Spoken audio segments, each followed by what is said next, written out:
اگر آپ اس مسئلے کا شکار ہے تو یہ ویڈیو آخر تک ضرور دیکھیں، ورنہ آپ کبھی بھی اس کمزوری سے نہیں نکل سکیں گے۔ جلدی فارغ ہونے کی ایک بڑی وجہ فحش چیزیں دیکھنا ہے۔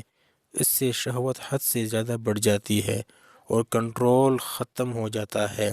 اس کا آسان حل یہ ہے، جب محسوس ہو کہ فوراً انزال ہوگا تو فوراً رک جائے، گہری سانس لے اور پھر آہستہ رفتار سے شروع کرے۔ تیزی سب سے بڑی غلطی ہے۔ ہم بستری سے پہلے بیوی کو وقت دے، نرمی سے پیش آئیں، اس سے آپ پر دباؤ کم ہوگا اور بہترین کنٹرول ملے گا۔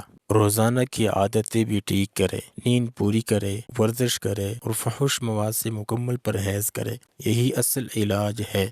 اگر پھر بھی مسئلہ رہے تو پہلے بیوی کو مطمئن کرے، پھر عمل شروع کرے تاکہ دونوں ایک ساتھ خوشی حاصل کر سکیں۔ اور اگر مسئلہ حل نہ ہو تو کسی مستند ڈاکٹر سے رجوع کرے۔ یوٹیوب کی غلط ٹپس سے بچے۔